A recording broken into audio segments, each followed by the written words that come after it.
Right, ladies and gentlemen, thank you very much for joining us to talk about Britain's broadband future. I know we've started a couple of minutes late and we're quite tight for time, so I don't propose to give extensive introductions to our distinguished panel here today. I'll go through it in the order in which they will be speaking to you. We're very pleased to be joined by Maria Miller, Secretary of State for Culture, Media and Sport, in charge of broadband, as you probably know. For those of you that were expecting Jeremy Hunt, please keep up.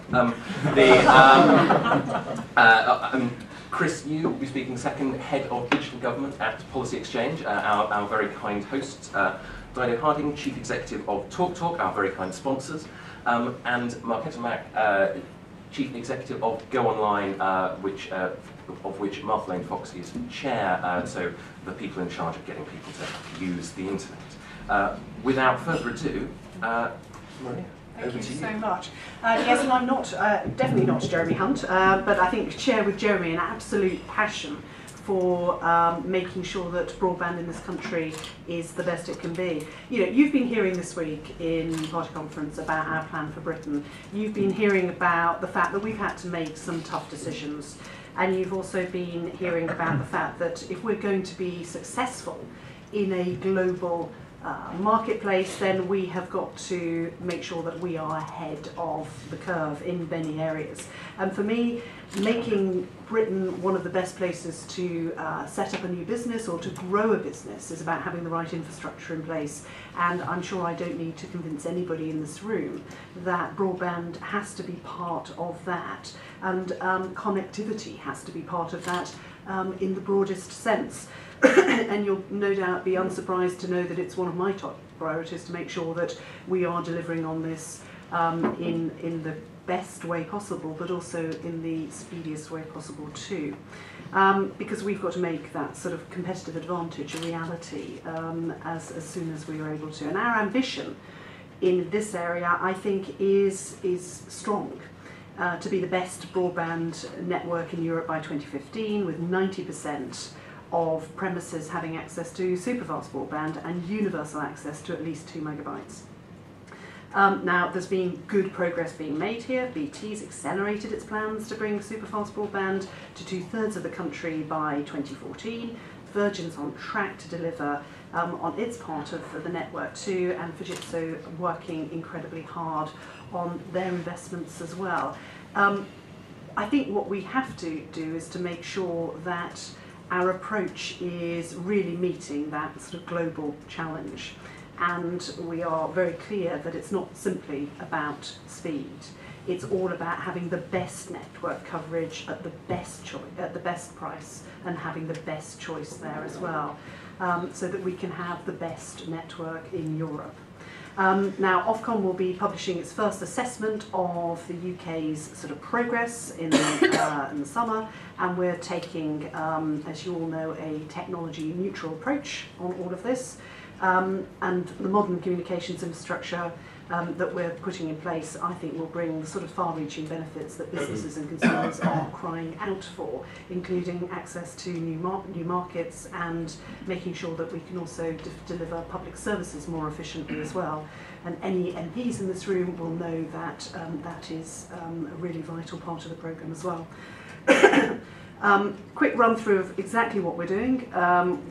Again, you'll know that we've got £530 million being invested into our rural broadband programme. For any of you who come from rural areas, you will no doubt be asking questions at the end as to how we can make that work even better. I get regularly lobbied by your MPs on that. They're very, very proactive. For me, rural broadband is an important part of what we're doing, and I was delighted to speak to the Commissioner last week, who's been looking into the state aid issues, and you will have all no doubt read the piece in the FT yesterday about the progress that we're making there, and that's very pleasing, and is, as I say, something that we're putting immense pressure on. So we're hoping that that will be finalised towards the end of this month, beginning of the following month. Any of you who are local councillors, please make sure that we are ready to hit the ground running on that, because this is a vital part of supporting people who live in your areas. The other thing that we have, as you know, is the Super Connected Cities programme, which has gone through its first phase, and there's a second phase of that to come up as well, and more to come, I'm sure, as we make sure that Britain stays ahead in this important part of our business and consumer infrastructure. But why are we so committed? Some people are just, perhaps who aren't as dedicated to the cause as everybody in this room, sometimes say to me, just why? Why is this such an important thing? You know, why aren't we focusing on our roads or our schools, you know, using this money elsewhere? We're focusing, of course, on roads and schools, but I think we have to focus on broadband too, and connectivity in its broadest sense. And the figures speak for themselves. When you look at the work that McKinsey's done, estimating that 10% increase in broadband household penetration drives a boost to GDP of between 0.1 and 1.4%. This is real growth that we need as a country, and that internet is believed to account for about 5.5 to 7% of GDP in the UK. You know, these again are important potential growth figures for us as a country. And in a recent report from Ericsson, aggregating 124 different surveys of broadband usage, found that for every 1,000 homes connected to broadband, up to 80 net jobs were created.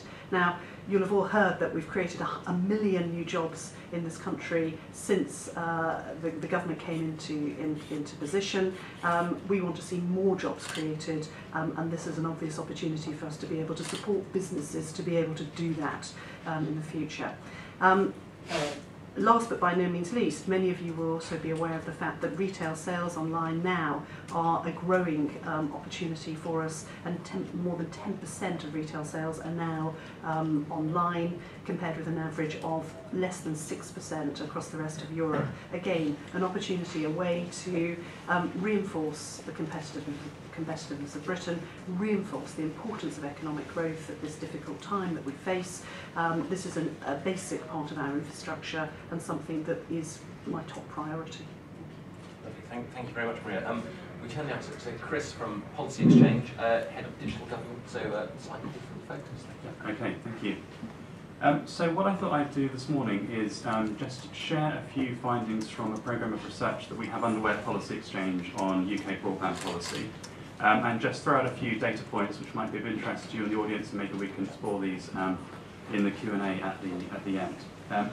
And I've really got 3 pieces of data from our conversations with consumers and citizens up and down the country, and then 3 pieces talking to small and medium-sized businesses. So on the consumers first, we talked to people about the kind of broadband products, the kind of connectivity that they expect, and asked them questions around their understanding. And we found, first of all, that actually the general population has a very difficult time getting a grip on how much data they actually consume. So we know we need connectivity, we understand that we need to be connected in our homes and when we're out and about. We find it very difficult to judge precisely what level of connectivity we need. We asked people on a scale of 1 to 10, how confident are you estimating how much data you consume in a month? And half of the respondents said they had no confidence at all. So in a world where we find it very difficult to know how much data we're pulling up and down over the web, it raises questions about the marketplace for broadband products and whether there's enough understanding among consumers about the packages they need. Second point in here is, although people aren't desperately good at understanding precisely how much internet they use, they do think it's important. When we asked people, should we in 2012 in the UK be in a situation where everyone is able to access the internet, more than 4 in 5 people said yes, we do have a strong right to be online. And we've seen actually several countries around the world now have put access to the internet down as one of the rights for their population. And third point from the consumers, we asked them about whether taxpayers or the state should be subsidising connectivity. And this is really important because lots of studies have gone before and said that if you look at the cost of rolling out a high-speed broadband network, there isn't a commercial business case for going all the way across the country, that actually for the final third, roughly, it will require some kind of intervention. And there's a question for policymakers about how strong that intervention should be. And Maria, you mentioned taking superfast to 90% of the population. When we asked citizens about whether taxpayers should be subsidising connectivity, our sample split about 50-50, with half saying yes, there's a strong role for taxpayers to support this, and about half saying actually we're not sure that the state should be subsidising connectivity. So some interesting points there on the consumer side, and we can explore those if people want to. We also talked to a panel of small and medium-sized businesses about their use of data and broadband. We found that 3/4 told us that better broadband would be beneficial for their business and for the local economy. And we know, as you were mentioning earlier, that actually businesses that are online grow faster than businesses that are offline. And we know that consumers are doing more and more business, or internet shopping and so on. When we talked to small businesses, we found that almost all of them had a web presence, but only about 1/3 was set up to allow customers to transact or to order online. So this points perhaps to a tremendous opportunity for businesses to do more activity over the web through mobile channels and so on. And finally, we asked the small business panel whether they felt the government was doing enough to support connectivity for their businesses.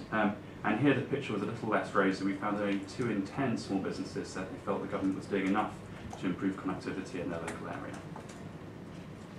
So those are the data points.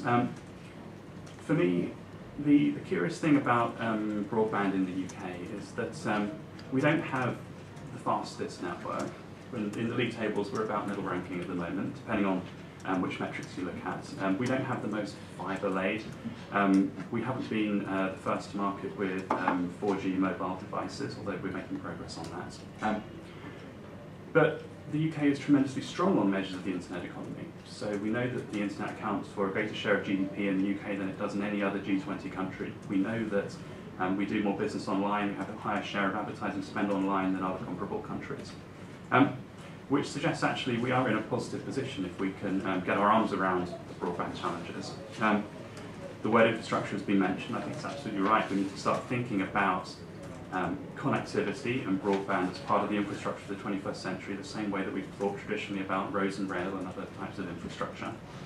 And as with all of those, it's not just about the specs of your network, but it's about what you do with the connectivity that matters. Thank you, Chris. Chris has just taken a whole host of the stats I was about to use, but it's fair enough. I think this is a good to great conversation, rather than a problem that the country needs to fix. As Chris has just said, fundamentally, we have the most vibrant online economy in the world. So more money is spent online as a percentage of disposable income in the UK than even in the US, than any country in the world. And one of the reasons we've got that is that we have a vibrant, competitive market. So I think the question we should be asking ourselves is, how do we take what is already a good position and make it genuinely great, and build a nation that is the most digitally connected in the world, because that will without doubt drive growth. We must build the right infrastructure, because that's clearly an essential condition for the future, but building the infrastructure on its own isn't enough. You actually have to have people use it. And some of the stats around usage are not as brilliant as you might like them to be. So there are 8 million adults in the UK who have never used the internet.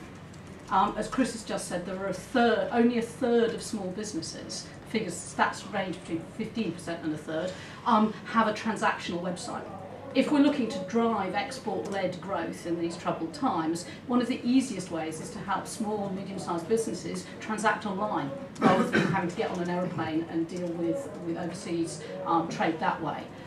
So the opportunity to get the entire population online, all of our small businesses using the net where it makes sense for them to, is really huge to make us genuinely great at this. The online economy already is a major driver of growth for the British economy. It can be an even stronger one. And it's not even an either-or between the online and the physical world. There is a huge amount of evidence, whether you're talking about retailers or social groups, that consumers who are active online tend to be more active offline as well. So that's true if you're John Lewis with your click and collect. It's also true if you live in a housing association and you're 70 and you know that you've only got the energy and the breath maybe to come out of your flat once a day. If you come down the 10 flights of stairs and see a notice on the notice board about some local gathering that's in the afternoon, you probably haven't got the energy to go. But if you're on a social network and you see that in the afternoon there's something you might like to go to, you plan your outing. So what you actually find, and I'm sure all of us with parents or grandparents who are online see that, people who are digitally active, who are disabled or retired, actually have a more active physical life as well as a digital life. So the two very much fit together. So I think the good to great conversation is what therefore should government be doing, and businesses such as mine and NGOs such as Go On. I think the first thing that we should all be doing is protecting the competitive market that we have today. So the reason why take-up is high and prices are low in the UK is that we have the most vibrantly competitive market for broadband today. That's a thoroughly good thing, and the strength of Ofcom in regulating and ensuring that there is competition in this essential infrastructure is really important as we move into super-fast broadband. And we risk losing that at our absolute peril, because it is competition that drives innovation. Things like UView that's just launched that will undoubtedly drive competition and prices down for pay TV, a whole wealth of different services, so you need competition. And there is a lot that government and Ofcom can do to ensure that as we move to, through an investment phase, that competition is protected. I also think all of us can nudge behaviour. The targets we choose to set, the skills we choose to value, affect what happens all the way through society. So whether we expect a potential job seeker to be able to write a CV or surf the internet determines what skills those people are going to value when they're desperately looking for a job. So there is an awful lot, and I think at this point I should hand over to Marketa, where all of us can play a role in nudging society into making use of this great tool. And I feel it actually very keenly. Ironically, I'm the chief executive of an internet service provider, and I've had to nudge my own company into using the internet. So when I joined TalkTalk 3 years ago, we didn't actually have the ability for our customers to pay their bills online. It wasn't possible for you to order a new line to be installed in your house online. You had to call us, because historically we were a telephone company. So we relied on the phone and pieces of paper sent through your letterbox. And my marketing department knew how to do that.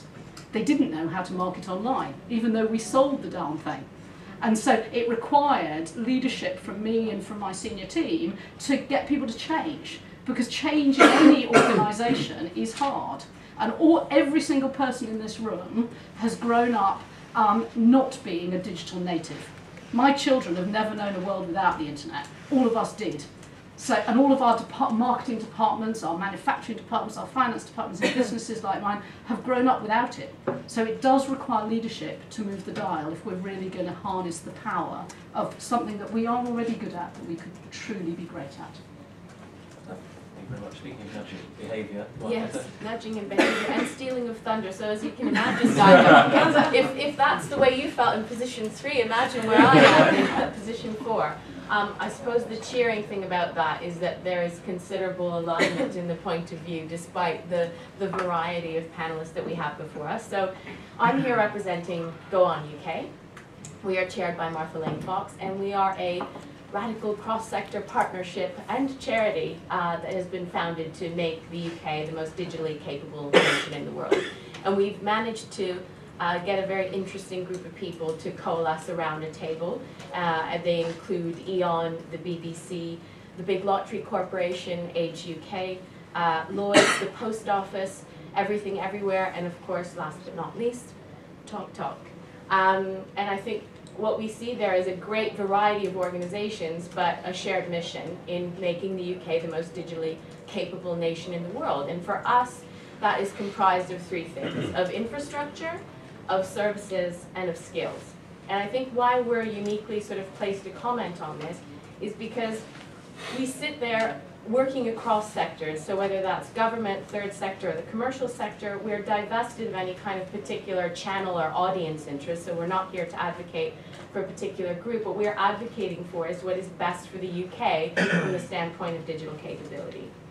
And we're doing that from a position that is informed by what I'm calling this macro data landscape, which is looking at local best practice, national, international, amassing all of that best practice in one place and insight, and trying to use that to inform how we tackle that challenge within the UK itself.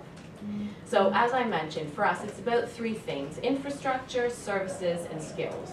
And I thought in terms of, we asked two questions to the panel, so I thought I'd answer them head on from our perspective.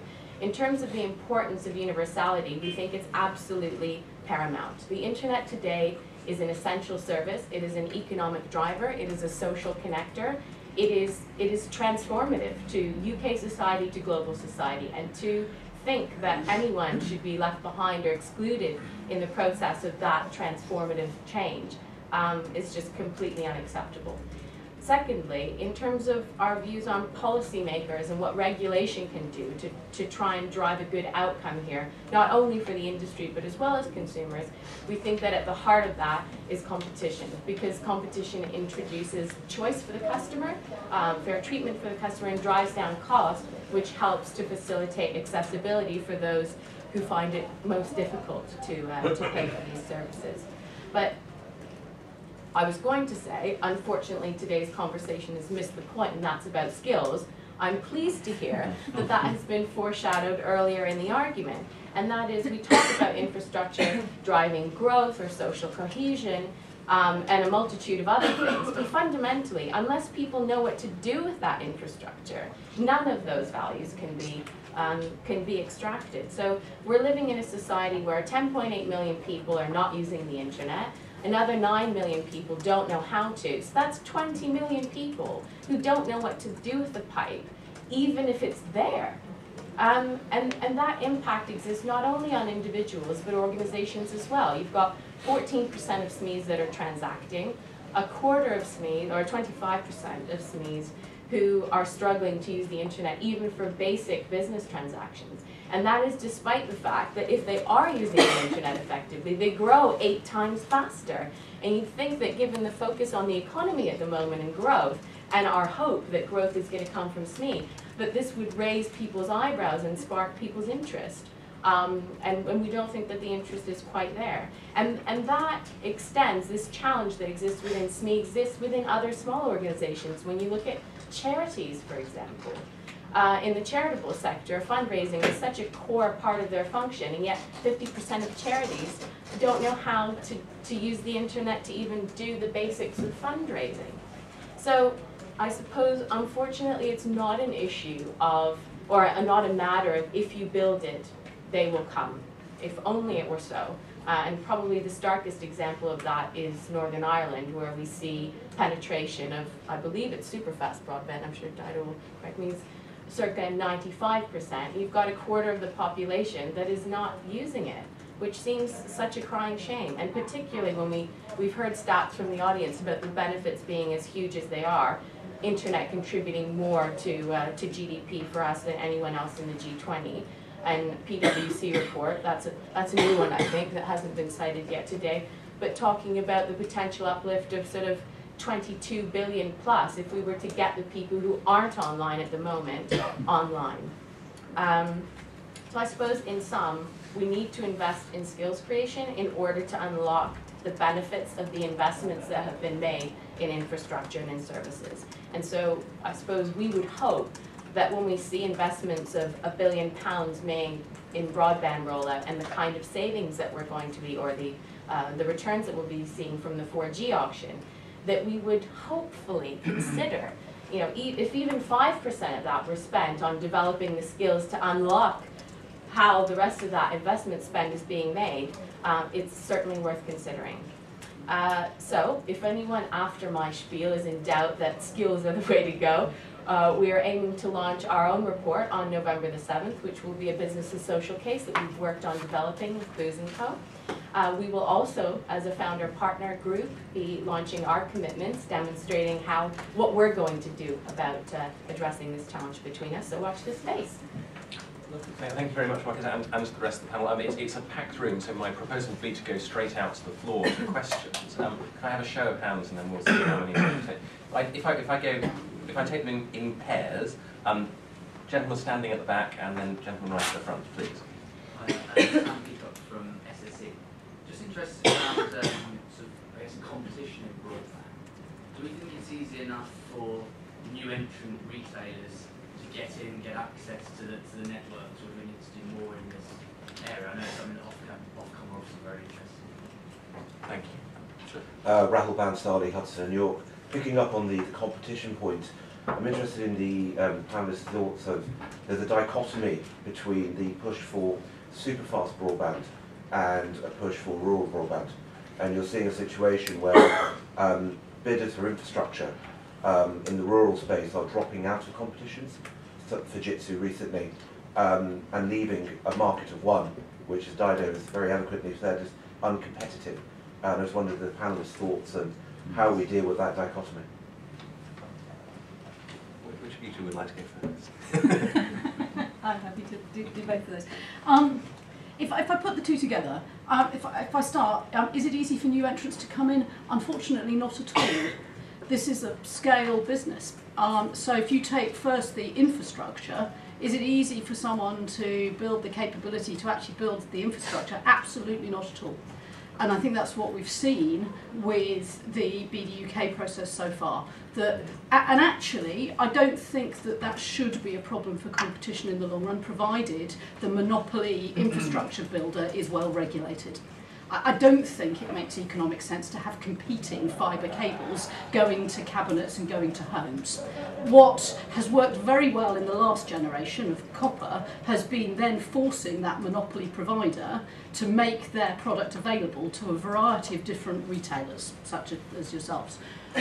Is that market competitive enough? I would argue that it isn't, for a couple of reasons. The first one is it is still far too difficult to switch from one broadband provider to another. So if you as a consumer want to change broadband provider, depending on who you're currently with, you may just be able to call another one or go online and book with another one, and that will be the job done. But more likely than not, you will need to contact your existing provider, get something called a Mach code, which is so long that no one reads it out on the phone because you get it wrong. That gives that existing provider the opportunity to have an argument with you and offer you a deal, and all of that can take quite a long time. So I would argue that one of the ways we make the market more competitive is we make it much easier for consumers to switch. That makes it easier for retail competition to thrive. And the other piece is, of course, the superfast product is currently basically unregulated. So if you want to get into the market of selling a superfast broadband product as a retailer, you've got to go and have a negotiation with BT Openreach. They're the only supplier that you can buy from, and they choose what the price is, and they choose what the conditions are. Now, I've got to deal with them, but I'm quite a big supplier to them, and even I feel pretty threatened that I have to do that on my own because they're my single largest supplier and my single largest competitor all roped into one. If you're a new entrant, I don't know how you begin. So I would argue that there is still work to do for Ofcom. Switching in both the copper world and the fibre world, the more we make it easy for consumers to switch, the less government then needs to intervene in the future, has to be the right answer. And then making sure that there is a fair, level playing field for fibre provision, where I think the harsh reality is we will be looking at one infrastructure provider building out that rural broadband. BT, it is actually, well, I've been critical of them in the last 5 minutes, they're actually very good at it. They will do it to the lowest cost, provided they are well regulated. I mean, my view on this is that the government's got to know what its role is. And its role isn't trying to stifle competition, it's to try and make sure that we have and continue to have a highly competitive marketplace in the UK. I think there are, in terms of encouraging new entrants, in terms of making sure that we get where we do need to have interventions, where it isn't economically viable for companies to come in yet, and provide coverage, particularly in perhaps rural areas, then we have a role to play. But what I don't want to see is a heavy-handed government that in any way stifles what I think is a thriving market. It is quite interesting when you're sitting down, as I was in my second week of the job, with the 4G potential providers in that market, really providing that facilitation role, which you will know from the coverage that we had after that meeting. You know, we are moving forward with now in a very positive way, and we'll see the auction of 4G in the first half of next year. But I think the real challenge to government is being that facilitator and not more. Sometimes facilitation is banging heads together, I think. Chris, what do you... Just building very briefly on what's been said. So around competition and switching. For this to work, there has to be a functioning demand side of the market as well, right? So consumers have to understand what they want from a broadband product. People have to understand about the different packages they're offering. This can be phenomenally complicated, right? So you ask a lot of people, and could they tell you whether they need a 20 meg connection or a 10 meg connection or a 40 meg connection, or how many gigabytes a month? It's not always clear. So I think there's a point around actually how do we make sure that we are educating people about this. It's not yet a pure commodity product. Maybe we're heading that way, but not yet. Gentleman at the front, and then... Paul Morris from Vodafone. So I think there's just a quick comment and then a question. So basically, I think as we move towards 4G, and I congratulate Secretary of State on jumping both feet on that, I think. The reality is, I think we should probably stop talking about fixed and mobile broadband as very separate. I mean, you need to start thinking about them being the same. Obviously, they're different, but the same. In the sense, it's providing connectivity, and people will take choices on that connectivity. I totally agree that we talk too much about consumer here and what the impact on the economy really will be, how businesses take up and use connectivity. And then I think a challenge to government, and I know we've had these conversations with your predecessor and continue with you, is really, I mean, obviously government have been very focused on delivering programmes, be the UK programmes and others. Probably not done enough work on the policy constraints we face when rolling out digital infrastructure. And I know you're looking at parts of this already, but I continue to push you to look at those areas where we all struggle, frankly, because we are also infrastructure companies, and I suggest that we don't really get viewed as that as much as, say, a railway network or a road company, all those sort of things. And we do struggle with that, and we could do with a bit of help, because most of the regulations we face are, frankly, 20 years out of date. Thank you, gentleman behind. Yes, Philip Virgo, Conservative Technology Forum.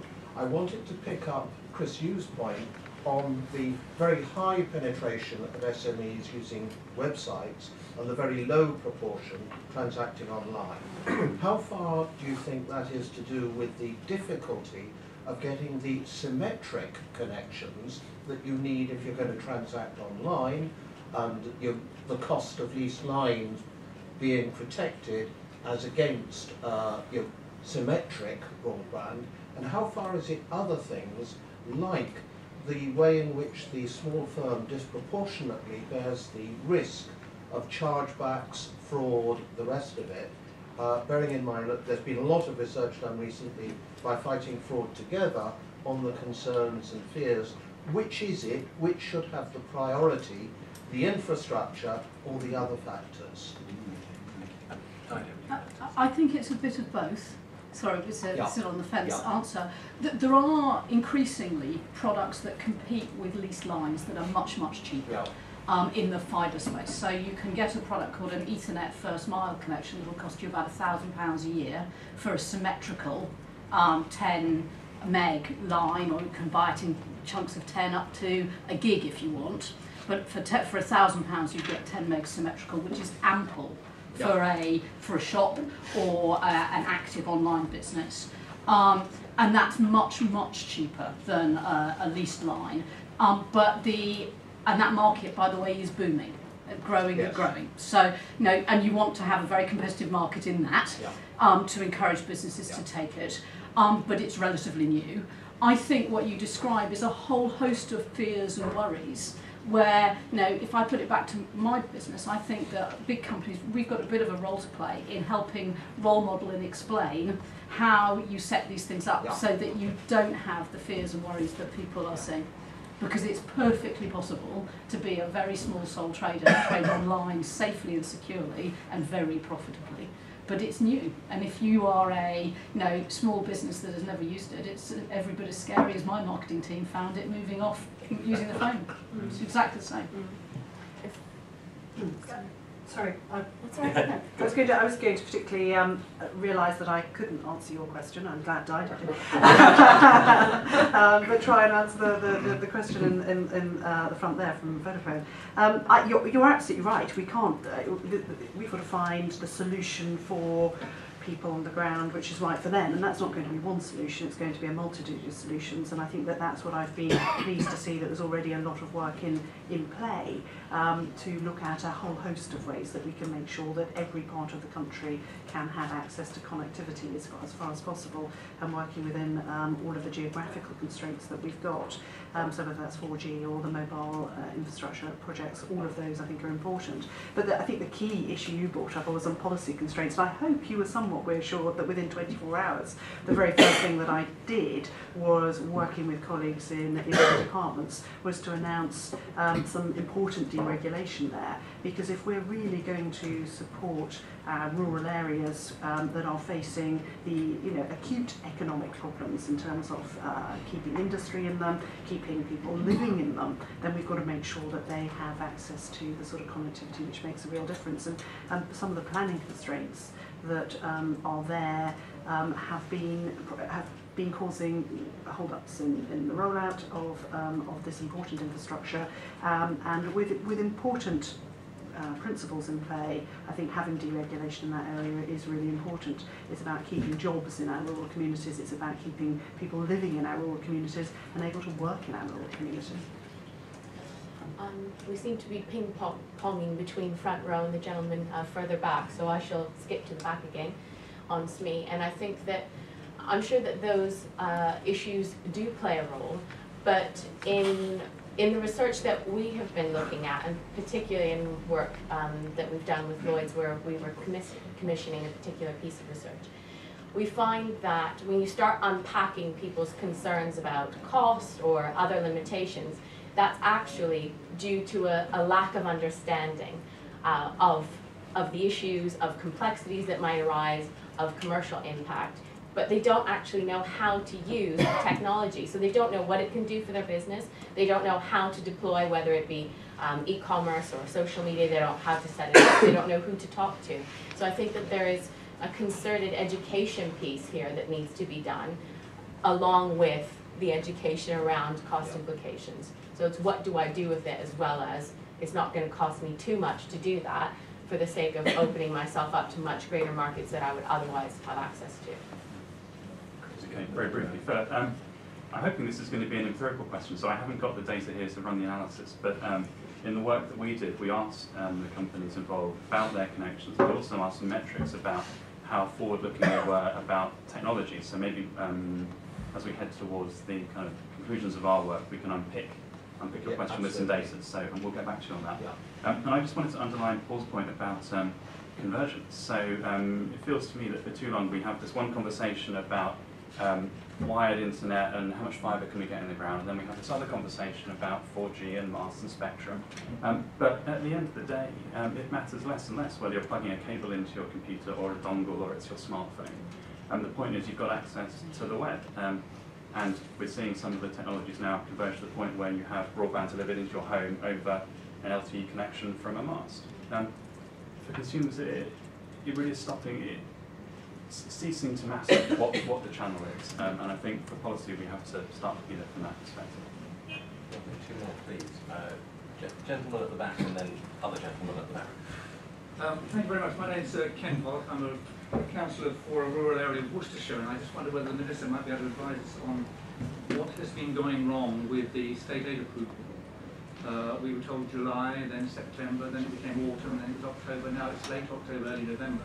And one really wonders, what if we are doing a deal with Europe, what are we actually trading to get this approval? Because we've got contracts that are ready to be signed in rural areas of my county, and we are losing customers because they're bleeding away because they want to get on and do it themselves.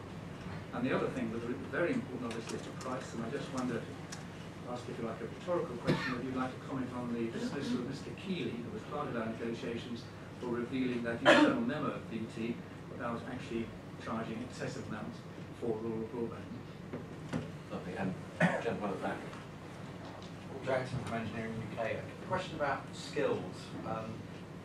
We talked about the skills to actually use the internet, but within the whole infrastructure area of energy, water and telecoms, actually we've got potentially a skills issue with the installation and development. Do you think that's being taken on board? A wider skills issue, that's what I know a bit about, because that's Engineering UK's area. But you know, if this is going to be disruptive, and continue to be disruptive in the retail sector, actually it has an impact on the skills there, because we will see the retail sector going through the kind of productivity gains that manufacturing has gone through over the past 10 years. So I wonder if we're prepared for that. And one final thing, are we taking advantage of the opportunity for supplying the hardware and software in this area? And we heard about the Huawei investment not that long ago, which is interesting in the context of the US, just having said they won't play with Huawei in quite the same way. I wonder if DCMS and BIS are actually talking together and trying to make sure that as a country we can take advantage of the opportunity, because we're really good at most of the stuff here. Yeah, Ken from Worcester.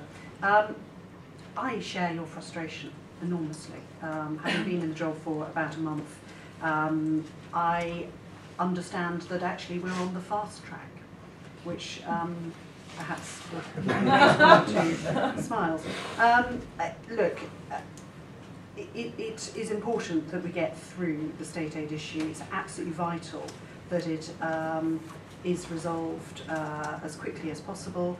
I understand that actually the Commission may well be looking at how they deal with these things in the future.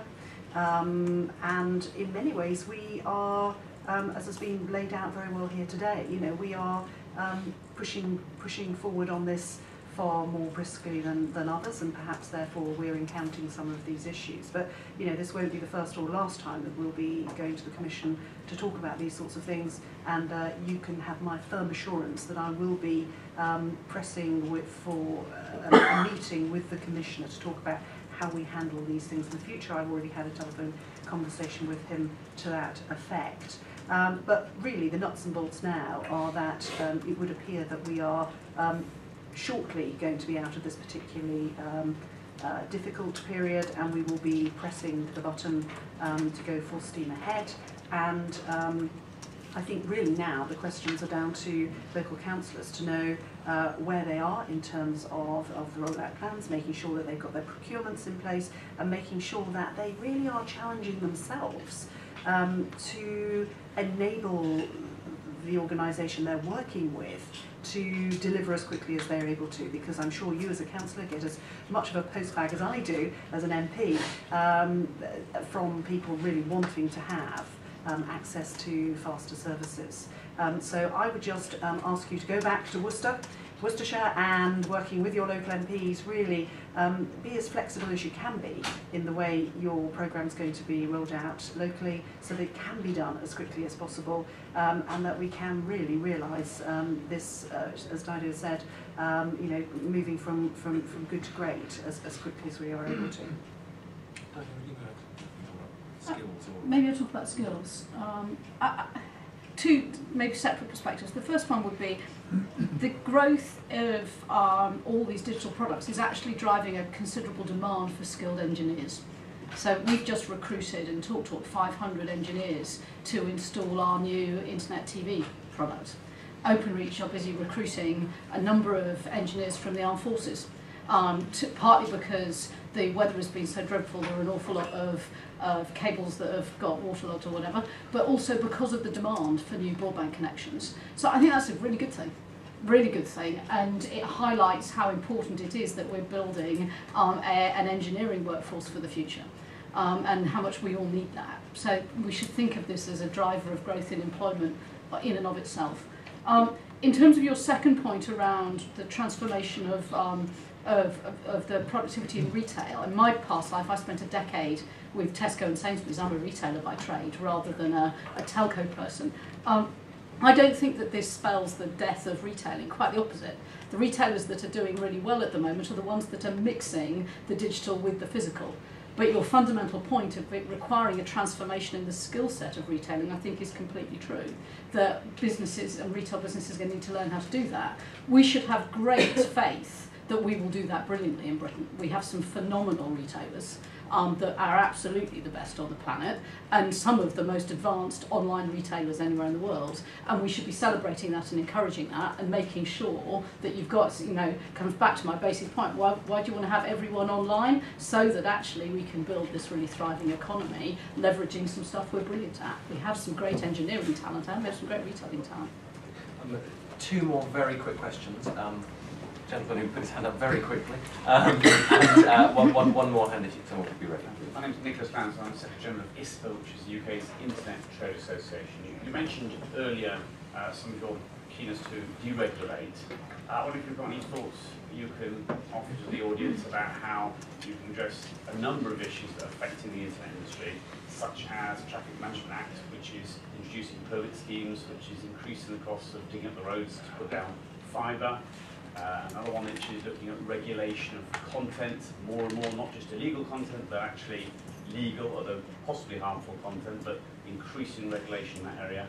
And then we have other pieces of legislation, the draft data comms bill. All of these issues are increasing regulation in the industry and causing some concern. I wonder if you have any views on that. Thank you. Anyone else? Gentleman on the end of the road here. Yes. Are the Americans completely mad, or have they got something with this issue with Chinese supplied technology products the backbone of this? Right. Died. I will let the Minister ask the regulation question. Huawei is one of TalkTalk's single largest suppliers. We've worked with them for the last 7 years since we began. The same is true of every telecoms company in the UK. I completely disagree with the findings of the US group. I think that they're a very competitive, challenging partner to work with, and we will expect to continue to work with them. So that's a whole different world, I suspect, than what we're doing in the UK. Just one comment on regulation. This is a market where the fundamental infrastructure build is delivered by a monopoly. And therefore, although certainly as a, I would always be arguing the less regulation is good, it is important that there's smart regulation, because no regulation at all in this market leads to a very sleepy monopoly provision.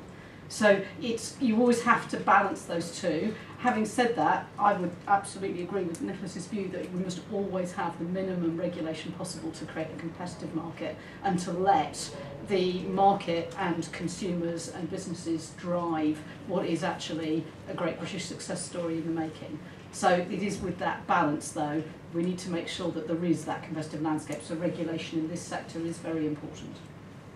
And finally, yes, and just really to fill in the gaps that Dido hasn't talked about in terms of the Traffic Management Act. I mean, people digging out roads to be able to put things in them. I mean, this is one of the things that we covered within the set of measures that we've announced last month. So making sure that, regulation doesn't stand in the way of the rollout. I think that's very important. When it comes to regulation of content, again, you've got a slightly imperfect market here, haven't you? So we've got a situation where, again, a generation of people who perhaps didn't grow up with access to the internet, dealing with a generation of people, their children, who have known nothing else. And so there's a slightly imperfect market there. And my approach to it is how can we make sure that parents are skilled up in this area. I don't think that the only answer is making sure that we have the right controls in place, though I do think that there are very strong arguments in place or being made to suggest that there is a requirement for people to be making sort of active choices in this area. But I think way and above that, again, because of the many devices our young children have access to today, which may or may not be things that we can control, we actually have to make sure parents are skilled up in the same way as we've made parents skilled up in terms of understanding drugs and alcohol and helping their children to make good choices in life. And this really is another one of those examples where we've just got to make sure that parents can help their children make good choices. Lovely. Thank you very much to all of you. I'm sorry we have to close it there. I've been really surprised actually that when I did an equivalent event last year, then there were lots of very grumpy people saying, why hasn't it happened? And where are we getting to? And actually I think everyone's been surprisingly optimistic within the room and on the panel, so maybe we're getting something right, or at least getting somewhere better. If you could join me in thanking the panel, ladies and gentlemen. Thank you very much.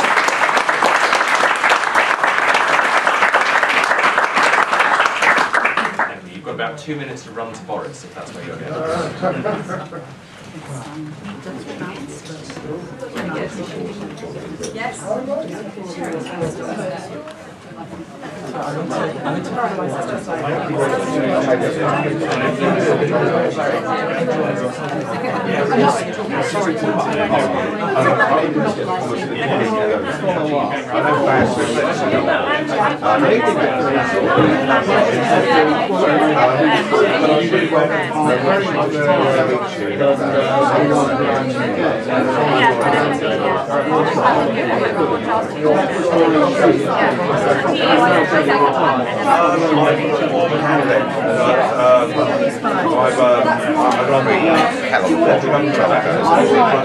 Where I go from DevCon,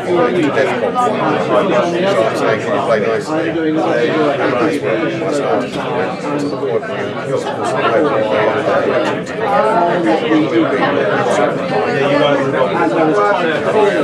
post in May. It's a 5-week headwind.